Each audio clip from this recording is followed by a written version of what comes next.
Hace algunos años, el periódico Los Angeles Times publicaba en la primera portada que había aparecido una pareja de ancianos muerta en su apartamento. Después se le hizo la autopsia y reveló aquel descubrimiento que la pareja había muerto por desnutrición. Sin embargo, en el mismo apartamento habían aparecido $40,000 en cajas de cartón. Pero las historias no terminan ahí. En el 1916 murió la mujer más tacaña de Estados Unidos, que se llamaba Getty Green. Y Getty Green era muy famosa precisamente porque tenía escasez de dinero, aparentemente, cuando lo tenía en abundancia en el banco. Y se cuenta que ella no prendía la estufa para no gastar el gas. Cualquier alimento se lo podía comer crudo por el impulso de ahorrar dinero, por el impulso de no gastarlo cuando fuera necesario. Y se dice que su hijo tuvo un accidente grave, lastimándose una de sus piernas. Ella intentó ver cuál de los hospitales le podía dar mejor precio para llevar el joven para tratarlo quirúrgicamente, pero fue lamentable el caso porque en el tiempo en que estaba investigando cuál hospital le daba mejor precio para la cirugía, el joven hubo que operarlo de emergencia y murió desgraciadamente. Aquella mujer dejó una fortuna en el 1916 de cerca de $100 millones, una friolera suma de dinero para aquella época. Y en los años de 1930, cuando la Gran Depresión, los bancos solo le daban a las personas un 10% del dinero, que los ahorrantes se tenían que conformar con una cantidad mucho menor a la que habían depositado. Inestabilidad económica de la nación en aquella época. Pero no ocurre así con el banco de Dios, con el banco espiritual.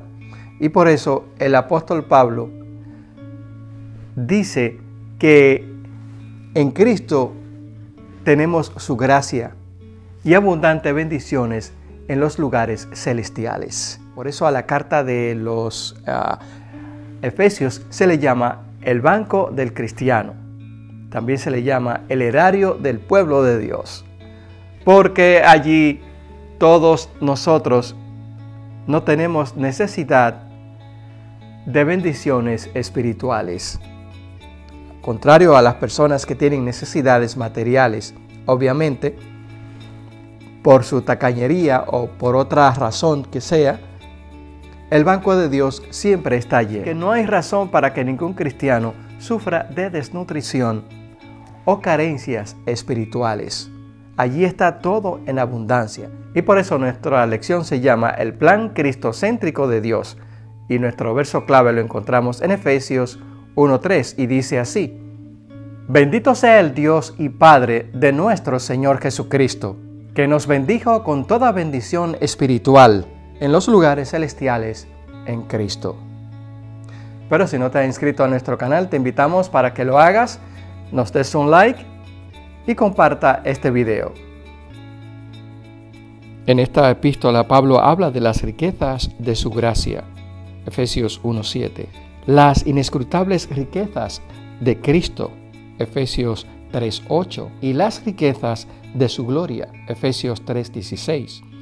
El apóstol llama a todos los creyentes a alcanzar la unidad de la fe y del conocimiento del Hijo de Dios, a un varón perfecto, a la medida de la estatura de la plenitud de Cristo, Efesios 4:13, a ser llenos del Espíritu, Efesios 5:18, y a ser llenos de toda plenitud de Dios, Efesios 3:16. En esta carta la palabra riquezas se emplea en 5 ocasiones, gracia 12 veces, gloria 8 veces, plenitud, llenar o ser lleno 6 veces, y la frase clave en Cristo o en Él 15 veces. Cristo es la fuente, la esfera y la garantía de todas y cada una de las bendiciones y riquezas espirituales que existen, y quienes están en Él tienen acceso a todo lo que Él es y tiene. Y es que en nuestra unión con nuestro Señor Jesucristo, el apóstol Pablo nos presenta como coherederos del Señor. ¡Qué bendición! Somos herederos con Cristo de las ilimitadas e infinitas riquezas que nos habla el apóstol Pablo en esta maravillosa carta a los Efesios. Cuando estamos en Cristo, Él no se avergüenza de llamarnos hermanos y está dispuesto a hacernos partícipes y de todo lo que Él posee. Una herencia incorruptible, incontaminada e inmarcesible, reservada en los cielos para cada uno de nosotros. Nuestras riquezas están basadas en la gracia de Cristo, su voluntad, su beneplácito, su propósito y su gloria, su llamamiento, su herencia, su poder, su espíritu, sus dones, su sacrificio, su fuerza y su armadura, que detallaremos más adelante en otras lecciones. También, gracias a que estamos en Cristo, estamos en su cuerpo, la iglesia. Efesios se enfoca en la doctrina básica de la iglesia, que es y cómo funcionan los creyentes dentro de ella. Esta verdad acerca de la iglesia le fue revelada a Pablo por Dios como un misterio. Como Pablo explica, leyendo lo cual podéis entender cuál sea mi conocimiento en el misterio de Cristo, misterio que en otras generaciones no se dio a conocer a los hijos de los hombres, como ahora es revelado a sus santos apóstoles y profetas por el Espíritu. Efesios 1:6. Este misterio, el cual había permanecido oculto hasta de Israel, el pueblo escogido de Dios, es que los gentiles son coherederos y miembros del mismo cuerpo y copartícipes de la promesa en Cristo Jesús por medio del Evangelio. En Cristo judíos y gentiles, por igual, serían de ahí en adelante uno en el cuerpo de Cristo, la iglesia. La manifestación que Dios hace de su verdad puede dividirse en tres categorías. En la primera categoría se encuentran las verdades que Él no revela a los seres humanos, las cosas secretas que pertenecen a Jehová. Deuteronomio 29:29. Su verdad sin límites está fuera del alcance de la mente finita del hombre para su percepción y comprensión. En su sabiduría y soberanía Dios ha decidido no revelar ciertas verdades a hombre alguno en cualquier momento de la historia. En la segunda categoría están las verdades que Dios ha elegido revelar a personas especiales a lo largo de la historia. Todos los hombres pueden conocer algo acerca de la naturaleza de Dios, porque lo que de Dios se conoce les es manifiesto, pues Dios se lo manifestó, porque las cosas invisibles de Él, su eterno poder y deidad, se hacen claramente visibles desde la creación del mundo, siendo entendidas por medio de las cosas hechas. Romanos 1, 19 al 20. No obstante, las verdades más profundas y plenas de su naturaleza y voluntad son incógnitas e incomprensibles para los incrédulos. Las personas especiales a quienes Dios revela su voluntad y plan no componen un grupo de élite de videntes y profetas, sino que se trata de personas comunes, creyentes. La revelación que Él ha dado a través de sus profetas y apóstoles es para todo su pueblo, para toda persona que le pertenece por la fe. Dios está con los que le temen, los que le obedecen. Y el Señor de seguro que no hará nada sin informárselo a sus siervos, definitivamente. En la tercera categoría se encuentran las verdades que Dios mantuvo en secreto durante cierto periodo de tiempo, pero al final decidió hacerlas manifiestas a su pueblo en el Nuevo Testamento. Aquí Dios da verdades nuevas para una era nueva, verdades que fueron desconocidas aún para los santos más piadosos del Antiguo Testamento. Estas verdades han sido reveladas ahora, tal como es el caso de los libros de Daniel y Apocalipsis, y otras grandes verdades que aparecen en las Escrituras. Dios se revela y se ha manifestado de manera poderosa en el último tiempo de la humanidad, para que todos aquellos que tengan sed del agua de vida que Dios da a través de Cristo, vengan a Él y sacien su sed y sean salvos.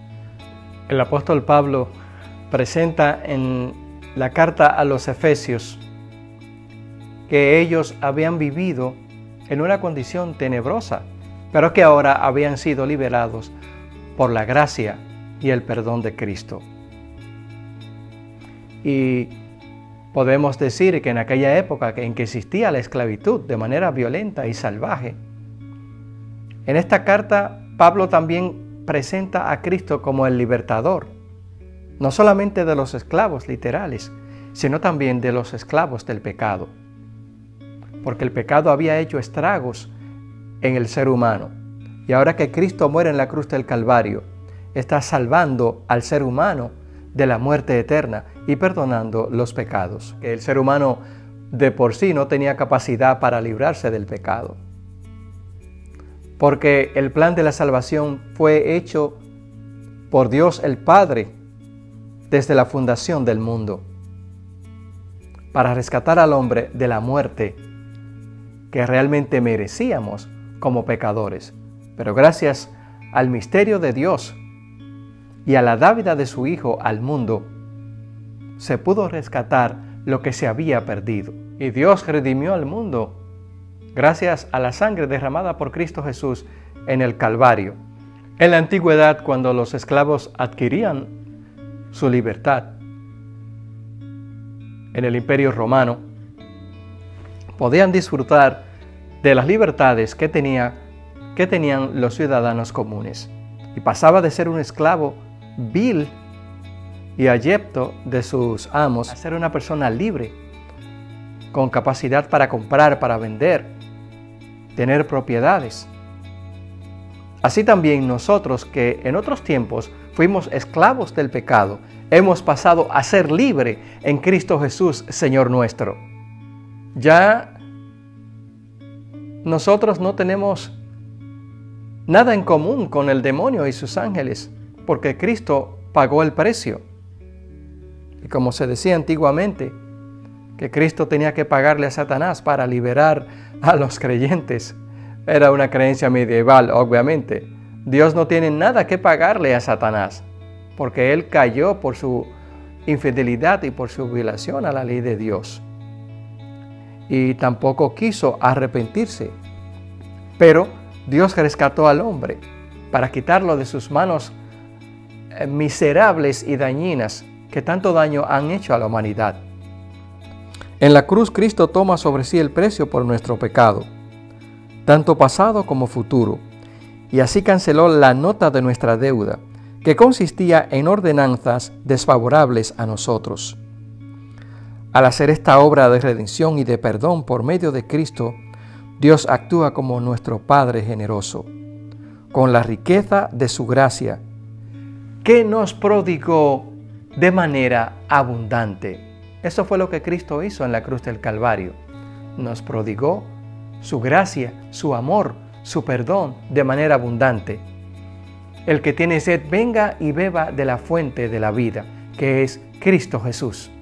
Este plan maravilloso de Dios en favor del ser humano, podemos encontrarlo de manera detallada en Efesios 1, en los versos 9 y 10, y dice así: dándonos a conocer el misterio de su voluntad, según su beneplácito, el cual se había propuesto en sí mismo, de reunir todas las cosas en Cristo, en la dispensación del cumplimiento de los tiempos, así las que están en los cielos como las que están en la tierra. Es maravilloso cómo Dios ha dado a conocer este plan espectacular para rescatar al hombre, y en la dispensación de todo lo que Dios ha hecho para sus hijos aquí en la tierra. en este mensaje que Dios ha revelado a sus hijos. Al analizar el plan de Dios, que se cumplirá a su debido tiempo, Efesios 1:10, Pablo comparte el tema que entretejerá a lo largo de la carta. Dios comienza su plan para unificar todas las cosas, cimentado en la muerte, la resurrección, la ascensión y la exaltación de Jesús. Efesios 1:15 y 2:10. Fundando la iglesia y unificando elementos dispares de la humanidad, judíos y gentiles en ella. De esta manera la iglesia advierte a los poderes malignos que el plan de Dios está en marcha y que el gobierno divisor de Satanás terminará. Como dice la Biblia en otra parte, porque el diablo ha descendido a ustedes con gran furor, al saber que le queda poco tiempo. Apocalipsis 12:12. La segunda mitad de la carta de Pablo comienza con un apasionado llamado a la unidad y continúa con una larga exhortación a evitar conductas que dañen la unidad y en vez de eso, a que fomenten la solidaridad con los hermanos en la fe. Pablo concluye con la imagen conmovedora de la iglesia como un ejército unido, participando con vigor con la lucha por la paz en el nombre de nuestro Señor Jesucristo. Es precisamente la confusión de los poderes de las tinieblas al no poder entender este plan maravilloso que Dios tenía preparado para salvar al hombre a través de Cristo Jesús. El Señor tenía su carta bajo la manga cuando cayó el hombre, porque ya había hecho provisión para salvarle, porque Él conoce todas las cosas y sabe lo que iba a pasar. Ahora bien, el apóstol Pablo hace un llamado a la unidad de la iglesia como cuerpo de Cristo para no deshonrar su nombre y dar testimonio y fe de este maravilloso plan que fue hecho desde la fundación del mundo para salvar al hombre, el plan cristocéntrico de Cristo. El apóstol Pablo, dirigiéndose a los efesios, les dice que deben de vivir para alabar la gloria de Dios, que no pierdan la esperanza de todo lo que el Señor ha prometido. Y les dice en Efesios 1:11 y 12, en Él hemos obtenido también una herencia, habiendo sido predestinado conforme al plan del que hace todo según el propósito de su voluntad, para nosotros, que fuimos los primeros en Cristo, seamos para alabanza de su gloria. Recordemos que los creyentes de Éfeso habían perdido fuerza espiritual y se encontraban en un dilema. Y el dilema precisamente era de las confusiones espirituales que existían a su alrededor, asuntos culturales y lo que se practicaba en esa época, al igual que ahora, influyeron mucho en la vida de los efesios, que como los dioses griegos o dioses romanos o paganos, como queremos llamarle, eran tan arbitrarios y siempre habían confusiones entre dioses y seres humanos, también los efesios estaban confundidos de que el Dios del cielo podía someterlos a ese tipo de confusiones. Y eso es lo que hace el apóstol Pablo, diciéndole que en Dios no hay confusiones, que lo que Él ha prometido es cierto y verdadero, que los efesios son hijos de Dios y tienen acceso y derecho a todas las bendiciones espirituales que hay en los lugares celestiales, tal y como revela el apóstol Pablo para todos aquellos que busquen a Dios. Lo que se está llevando a cabo en su vida, según el plan aún más amplio de Dios, de unir todas las cosas en Cristo, el apóstol lo detalla con paciencia y amor a los efesios. Pueden tener una confianza inquebrantable en su reputación ante Dios y en la eficacia de las bendiciones que Él ofrece. Su vida debe exaltar el mensaje de Efesios. Bendito sea Dios nuestro Padre y el Señor Jesucristo. ¿Alguna vez recibiste una herencia como resultado de la muerte de alguien? Pudo haber sido que hayas recibido alguna herencia, pero todos sabemos lo que es una herencia y conocemos de amigos o tal vez de parientes que han recibido herencia.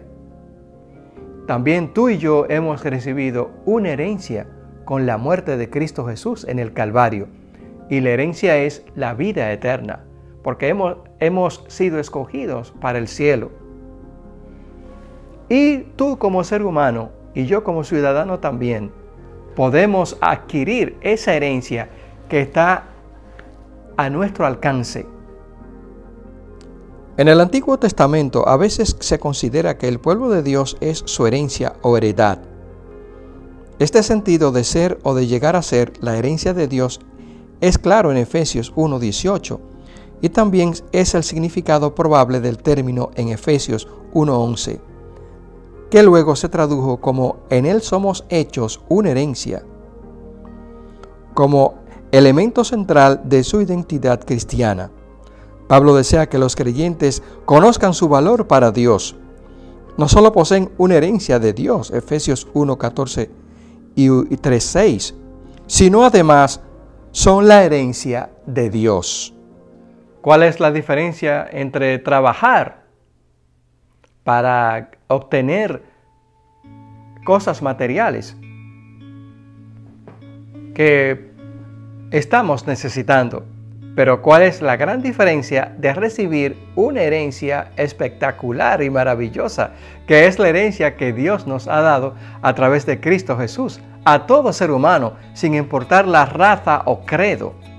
Dios ofrece esa riqueza al hombre porque Cristo murió para salvar al pecador.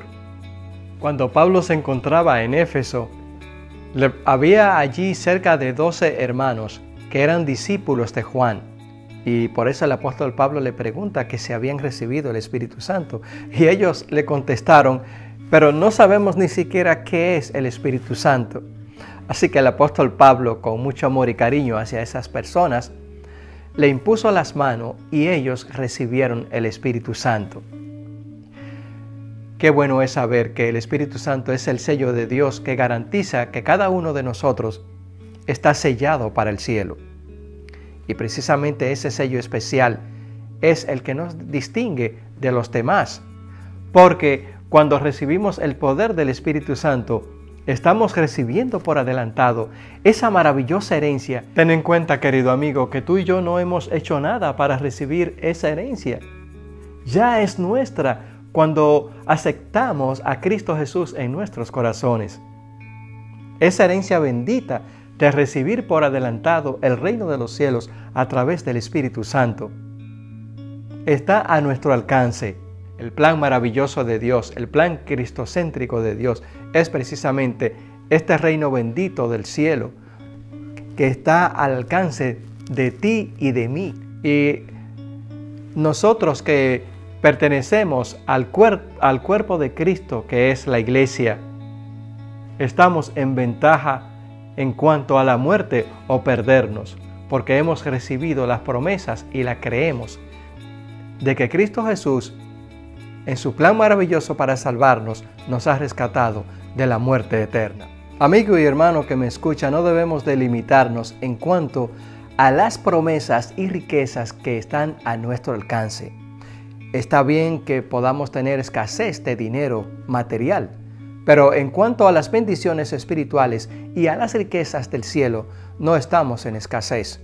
Esta epístola maravillosa es el banco del cielo y Dios nos garantiza que a través de ella podemos acceder a todas las bendiciones en los lugares celestiales. Pero si quieres ser parte de este canal, te invitamos para que te inscribas, nos regales un like y te invitamos para que te encuentres con nosotros en una próxima ocasión. Que Dios te bendiga de manera especial en este plan maravilloso que Dios hizo para nosotros desde antes de la fundación del mundo para salvarnos. Hasta la próxima.